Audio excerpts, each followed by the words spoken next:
네, 안녕하세요. 케부자입니다. 시청하시고 구독하기, 좋아요, 알람 설정, 멤버십까지 부탁을 드리겠습니다. 이제 오늘 빅뉴스가 있었습니다. 저도 개인적으로 여러 가지 막 직장도 바쁘고 아이들이 드디어 오늘 이제 개학을 하긴 했어요. 이제 아이들 때문에 애들이 또 있다 보니까 정신 없다가 새벽에 문자를 보고 알았어요. 기사 같은 게 이제 문자로 오거든요. 그래서 금리도 내렸구나. 0.25%. 와.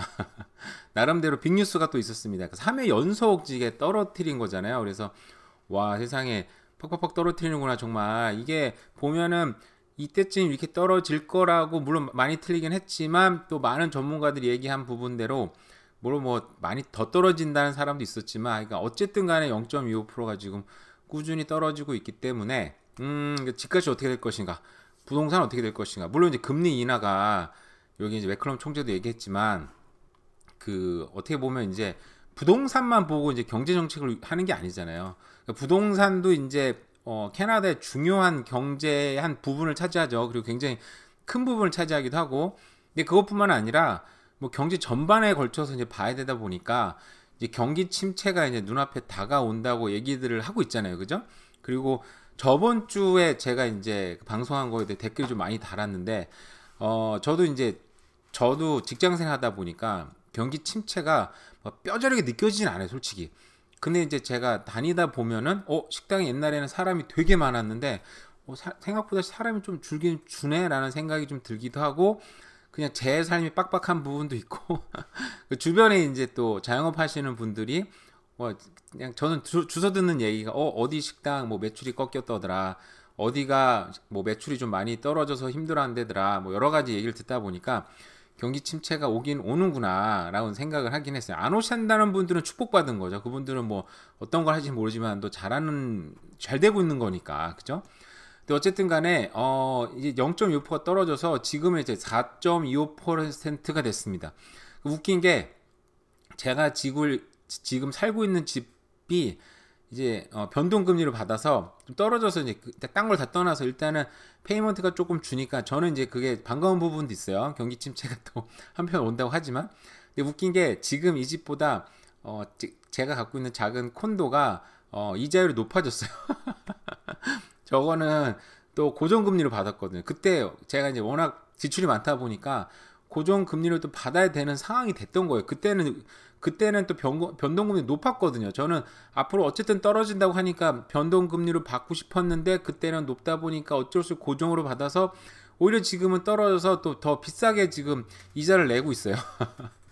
그래서 이게 정말 되게 아이러니하더라고요. 떨어지면 떨어져서 좋은 것도 있고 안 떨어져 좋은 것도 있고. 어쨌든 간에 제 얘기는 아닙니다. 지금 하는 제 얘기는 아니에요. 자, 드라마틱한 턴어라운드가 예상이 되고 있다. 부동산 시장에 지금 앞으로 금리가 이렇게 떨어지면 지금 당장은 아니지만 앞으로 제가 소개를 해드릴 내용이에요. 지금부터 1년 동안, 그러니까 내년, 그러니까 지금이 2024년 9월인데 2025년 9월에는 부동산 시장에 굉장히 새로운 국면이 나타날 거다라고 이제 어떤 프리딕트가 우리가 이제 예측하는 거잖아요. 뭐 예언까지는 아니겠고 예측입니다. 예측. 거기에 관련된 제 얘기가 아닌 거기에 관련된 얘기를 소개를 하고요. 그리고 다른 부동산 얘기도 제 생각과 더불어서 얘기를 하도록 하겠습니다. 자, 어쨌든 3회 연속 금리가 떨어져서 4.25%가 됐는데 여기에 관련해서 이제 로얄 르페이지 웨스트 리얼 에스테이트 서비스에서는 여기는 이제 부동산 관련 그 브로커지잖아요. 그러니까 당연히 부동산에 대해서 굉장히 좋게 얘기한다라는 그런 어떤 걸 갖고 또 보시면 좋을 것 같아요. 근데 여기서 설문조사를 해보니까 소위 말 우리 MZ 세대잖아요. MZ 세대가 75%가 그러니까 아무래도 상대적으로 젊은 사람들이 75%가 집 사는 것을 최우선 순위에 두고 있다. 그리고 앞으로 3년 동안 집을 정말 사고 싶다. 정말이란 말은 이렇게 없지만 어쨌든 집을 사겠다라고 했다고 합니다. 이건 예측은 아닌 거잖아요. 이건 당연히 설문조사에 나온 어떤 성향이니까. 그러니까 젊은 세대들이 이게 한 40대 가까운 세대 됩니다. 근데 30대 정도 좀 젊은 세대들이 3년 안에 집을 살려고 굉장히 갈망하고 있다라고 얘기를 하고 있는데, 여기에 대해서 이런 어떤 레이트가 떨어지는 건 하나의 산소 공급이 될 수 있다. 우리가 이제 죽어가는 사람 산소 공급하면 산다는 뭐 그런 게 흔히 하는 얘기 있잖아요. 자, 근데 리얼리티는 현실적으로는 그러니까 사람들이 이게 집을 사는 게 아니다. 재밌는 얘기했어요. 그러니까 집을 사는 게 아니고 그 내가 페이할 수 있는 페이먼트의 프라이스를 내가 낼 수 있느냐 없느냐, 쉽게 얘기하면 좀 약간 의역하면 그런 겁니다. 그러니까 결국은 affordability, 내가 살 수 있느냐가 그 페이먼트를 할 수 있느냐 없느냐가 중요한데, 이런 affordability가 지금 증가할 거다, 증가하고 있고 증가할 거다라고 얘기를 하는 거죠. 저도 이제 요 얘기에 공감하는 게 뭐냐면, MZ 세대, 상대적으로 젊은 세대가 집을 살려고 하고 있고 앞으로 이제 살 가능성이 높다고 생각하는 게, 만약에 여기서 그 뭐죠? 그 렌트가 가격이 떨어지면 경기 침체나 이런 같이 떨어진다고 생각을 하는데, 제가 예전부터 늘 얘기했던 게, 렌트 가격이 계속 오르는 한 집 가격 떨어지는 거 쉽지 않다. 그러니까 한국은 이제 전세 제도가 있어서, 한국은 보면 이제 뭐 집 가격이 있으면 전세금이 이제 집값 하라는, 물론 역전세도 난다고 하지만 그 어느 정도 받쳐주는 역할을 하는데, 여긴 전세가 없다 보니까 아주 그냥 집값의 바로 지표가, 제가 볼 때는 이제 그 월세인 거죠. 월세가 물론 상승세가 꺾였다고 하지만 여전히 오르고 있고, 물론 이제 꺾인 지역도 있긴 있어요. 뭐 그냥 멈춘 지역도 있고, 그럼에도 불구하고 월세가 너무 높지만, 이런 월세의 어떤 성향을 봤을 때 집값을 굉장히 떠받치고 있는 부분이 굉장히 많다고 생각이 들어요, 개인적으로. 그게 실수 요소인 거죠. 그리고 사실상 지금 요 분도 이제 그 얘기를 했었었는데, 지금 투자자들이 지금 쉽게 마켓을 못 들어오고 있는 상황이에요. 예전 2, 3년 전에 집값 이제 분양받고 들어오시는 분들이 어떻게 보면 집값이 최고조일 때 분양을 받아 들어와 보니까, 지금 이제가 떨어졌다고 하지만 내가 모기지 내는 게 그 렌트를 받아도 커버가 안 되는 부분이 있어요, 사실은 요즘에. 그래서 제가 얼마 전에 이제 그 뭐죠? 그 투자자 시장이 이제 엉망이 된 것 같다, 이렇게 얘기를 했잖아요.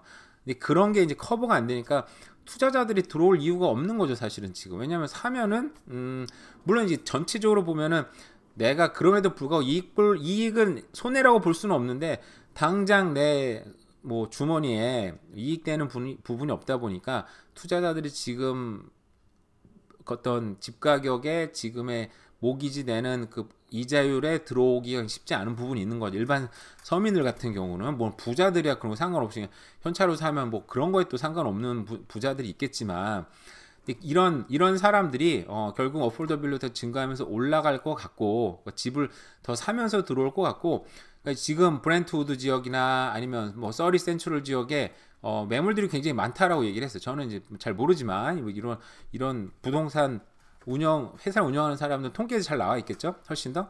근데 이런 것들도 매물도 아마 소화될 것 같다. 그러니까 앞으로 이제 1년 안 되게 해서 소화가 되면서 앞으로 1년 뒤의 시장에는 굉장히 드라마틱한 어떤 다른 부분이 나올 수 있다라는 게 이제 이 사람이 하는 얘기였어요. 이제 이게 제가 이제 요약을 해서 얘기를 했고요. 그러니까 어떻게 보면은 지금 그 매물이 많이 나와 있는 이 상태가 지금 이제 집을 살려는 사람들한테는 선택권도 많고, 좀 소위 말해서 후려칠 수도 있는 상황이고 되게 좋은 상황인 것 같아요. 앞으로 1년, 2년 동안은 집값이 더 오른다고 하니까 이렇게 예측을 했어요. 근데 저도 이제 공감하는 부분이 있기는 있는데, 근데 요즘 생각을 해야 되는 게, 아까 얘기한 대로 경기 침체가 온다고 했잖아요. 그래서 이제 그 예측을 해서 뭐 부동산 그 이제 기준금리를 내리기 시작을 했고, 그러다 보니까 이제 지금 있는 사람들이, 지금 캐나다에 이미 들어와 있는 이민자들이나 우리 캐나다 국민들이 힘들어지다 보니까 이제 외국인 입국을 이제 거부하는 사태가 났죠. 더 이상 이민자도 이제 많이 안 받아들이겠다고 얘기를 했고, 이게 왜 이런 일은 계속 있을 왔어요. 처음 있는 일도 아니고, 예전에도 경기가 힘들어지면, 아이러니한 상황이죠. 경기가 힘들어서 이민자를 왕창 받았어요. 그 이민자들이 들어오면 소비를 하니까, 돈을 갖고 들어오니까. 근데 이게 이제 한계가 부딪히니까 이제 또 다른 경기가 힘들어지니까 또 이민을 또 막아버리는, 그 경기가 경기를 위해서 이민자를 받기도 하고 경기가 더 나빠질까봐 이민을 안 받기도 하고, 뭐 하여간 이민 정책에 따라 뭐 정부 정책 이민자 왔다 갔다 하는 것 같긴 한데, 어쨌든 간에 그래서 여기 다시 보시면 경제가 선전하고 있다고, 이제 지표상으로는 GDP는 계속 올라간다고 하니까, 근데 이제 성장률이 떨어진다고 얘기했죠. 근데 그게 바로 다 빚졸군 개살구도. 왜냐하면 인구가 늘어나다 보니까 사실상 경제는 마이너스인데 인구가 늘어나서 그들이 갖고 온 돈이나 이들이 소비로 받쳐 올려서 경기가 이제 살아났다는 거죠. 그래서 결국 어떤 분들이 얘기하시기를 이제 금리가 떨어뜨린다는 건 경기가 굉장히 어려질 거고 경기가 폭망하는 어떤 징조가 올 거다. 그래서 집값도 굉장히 떨어질 거다 예측하는 분들이 많이 있었었죠. 근데 그걸 또 이겨내고 집값은 이제 완만하게 성장을 했었어. 2022년 2월 달을 그때 한 정점을 찍고 떨어졌다가 통계적으로는 이제 그 전고 쪽을 막 찾아가는 데도 있고 전고 이미 넘어선 데도 있고 제가 그때 한번 보여드렸더니 그 그래프를 보여드렸잖아요. 그래서 앞으로 어떻게 될 것인가 알 수는 없죠. 근데 집값이 많이 떨어지기 쉽지 않은 게 저는 개인적으로 캘거리에서 그러니까 그 개별 집값이 아니고 통계적으로 집값이 30% 떨어지는 때를 제가 겪어봤어요. 거기에 맞춰서 제가 사는 집도 30% 이상 떨어졌었고 웃을 일은 아닌데 어쨌든 간에 그걸 그러니까 소위 말해서 폭락을 경험을 해봤죠. 캘거리는 다른 지역 다 오를 때 전 세계적으로 유가가 이제 대폭락한 때가 있었어요. 그래서 딴 데는 다 안 떨어졌는데 캘거리만 30% 이상 떨어졌어요. 그 인덱스가 그 개별 집값은 막 40% 50% 떨어진 데 있겠죠. 제가 살던 집은 30% 이상 떨어졌으니까 인덱스보다 더 떨어진 거잖아요.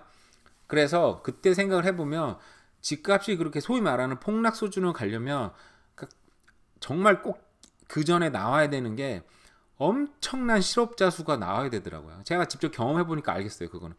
근데 그 정도 실업자 수가 나오려면 그 사회적으로 공포감이 어마어마합니다.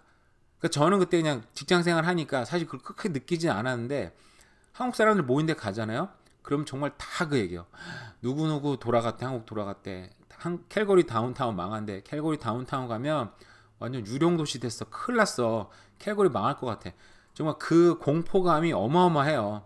그러니까 지금 제가 이제 전 서리 살고 있지만 소위 메트로 밴쿠버에서 느끼는 이 공포감은 제가 볼 때는 거의 없지 않나. 경기 침체가 온다 그러고 집값도 지지부진한 부분도 있지만 그 공포감은 제가 볼 때는 개인적으로 느껴지지 않는 부분이 있다 보니까 과연 집값이 떨어질 것인가. 뭐 인벤토리가 많이 늘어났고 그죠? 경기가 좀 어려워져서 거기에 맞춰서 근데 또 그 이자율을 안 떨어뜨리면은 경기가 더 어려워질 텐데 또 밴쿠버 캐나다에서는 거기에 발맞춰서 이자율도 지금 차근차근 내리고 있는 중이에요. 그래서 어떤 경기 폭망이 오기는 쉽지는 않은 상황이라고 개인적으로 생각이 들어요, 사실은. 그리고 지금 들어온 인구들도 경기를 잘 받쳐주고 있는 상황이고.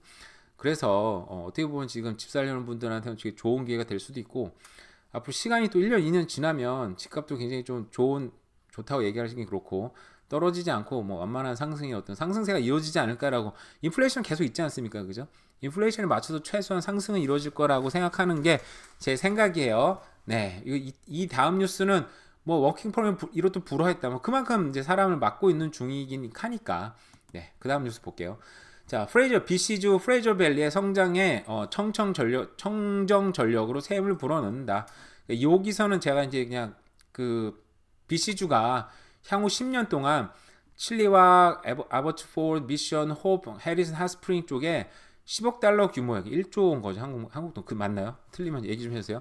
1조를 쏟아 부어서 여기에다가 전력망을 업그레이드해서 주택, 상업, 교통 부분에 전력을 공급한다. 그러니까 제가 볼 때는 이게 딴 얘기가 아니고 결국 우리가 밴쿠버를 지도를 보시면 이게 약간 기형적으로 밑에는 미국으로 가려지고 위에는 산으로 막혀 있고 이쪽 태평양 막혀 있다 보니까 그냥 이 동쪽으로 약간 이렇게 쭉 늘어서는 발전할 수밖에 없잖아요. 이거는 누가 나타나도 어쩔 수 없는 일이다 보니까 이런 흐름들은 계속 나타날 거다. 장기적으로 이게 뭐 10년, 20년, 30년 계속 시간이 지나면 더 발달하겠죠.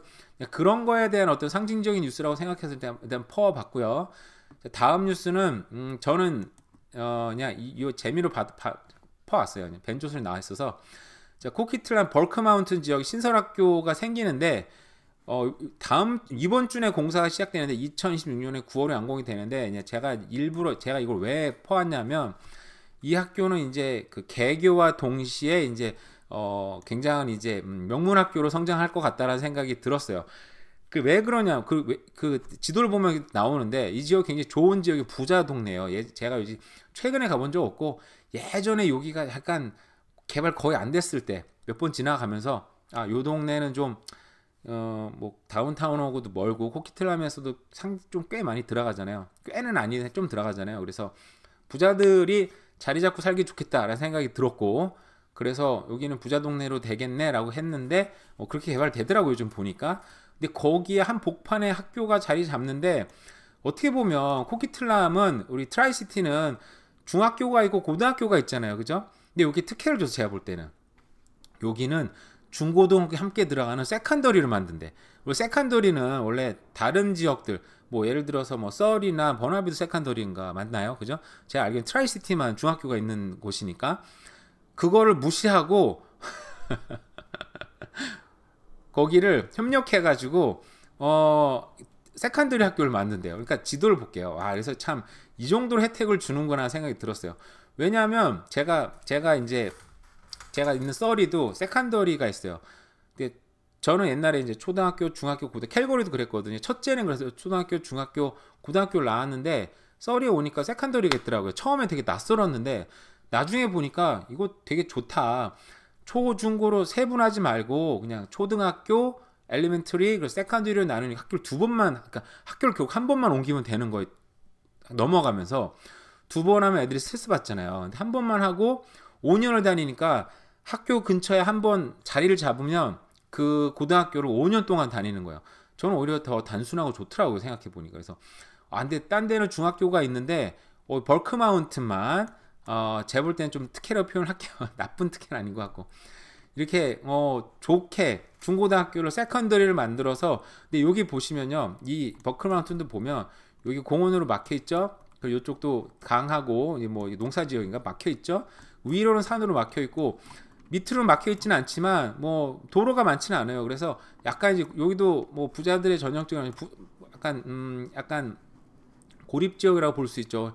이 한 복판에 들어오는데 여기 보시면은 쭉쭉쭉 내려볼까요? 그러면은 세상에 학교 외에도 이렇게 사커필드 두 개나 들어가고 트랙도 들어가고, 그리고 이게 무슨 공부하는 무슨 센터가 같이 들어간대요. 공부하는 지역 공부 센터까지 들어간대요. 그래서 여기는 너무 좋겠다. 이 근처 사는 사람들한테는 뭐 한번 붙으면 이 학교 5년 동안 다닐 수 있는 학교인 거예요. 그래서 뭐 동네도 부자 동네인데 너무 좋겠다라는 생각이 들었어요.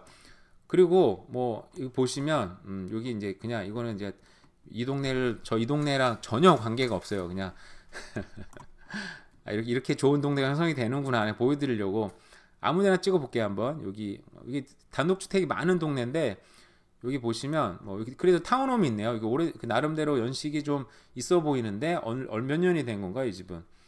어디 나와있지? 몇 년식이라고?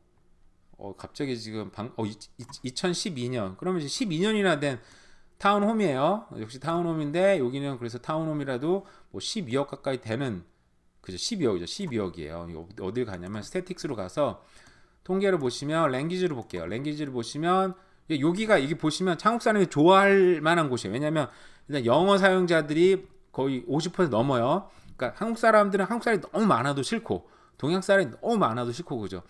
주류는 백인인데 저도 심리가 좀 그래요.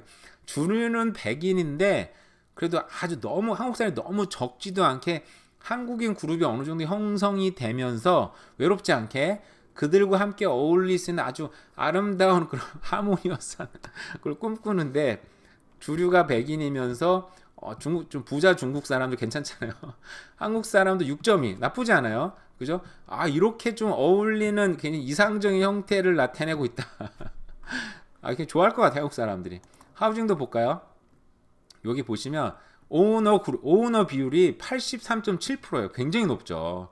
그러니까 렌터 그룹 15. 렌트하는 사람이 나쁘다는 얘기 하는 거 아닙니다. 그죠? 뭐 무시하거나 그런 것도 아니고, 기본적으로 오너들이 많으면 이제 집 쪽에 신경도 더 많이 쓸 수밖에 없고 애정을 많이 갖고 하다 보니까 결국 이 학교는 주변에 굉장히 이제 그 집 소유자들이 많고 부자들이잖아요. 여기 보면은 부자 집이 보면은 뭐 그 23억, 그죠? 잘 몰라요. 여기 저는 이 지역 잘 모르는데 타운홈들이 벌써 뭐 12억 정도 하고, 일반적인 그냥 하우스다. 하우스면 벌써 22억 막 이러잖아요. 그죠? 그냥 부자 동네 아닙니까? 그죠? 그러다 보니까 꼭 명문 학교라는 게 제가 뭐 좋은 대학교를 많이 가고 뭐 이런 게 아니고 그 주변이 굉장히 좀 잘 다들 대부분 대체적으로 다 잘 살고 아이들도 건전하게 잘 살고 뭐 이상한 문제 안 일으키는 애들이 많은 지역이라면 저는 그 학교가 명문 학교라고 생각해요. 캐나다에서는. 이 학교는 개교와 동시에 굉장히 명문 학교로 부상하고 제가 옛날에 얘기했잖아요. 이게 좀 잘 사는 지역에 꼭 갖춰야 되는 게 좋은 학교도 꼭 갖춰야 되는데 뭐 여기는 이제 그런 걸 갖추고 있어요. 근데 여기는 이제 일자리는 없겠죠. 좀 아무래도 좀 산세도 있다 보니까 여기가 어쨌든 그냥 재밌는 어떤 얘기가 있어가지고 제가 한번 그냥 소개를 해드렸습니다. 저는 벌크 마운튼 지역과 아무런 관계없이 사는 사람입니다. 네, 어쨌든 오늘은 그냥 부동산 그 이자가 0.25% 기준금리가 떨어져서 거기 관련된 얘기와 부동산 얘기 그냥 제 생각을 또 얘기를 했습니다. 어쨌든 오늘 남은 하루도 잘 보내시기 바랍니다. 감사합니다.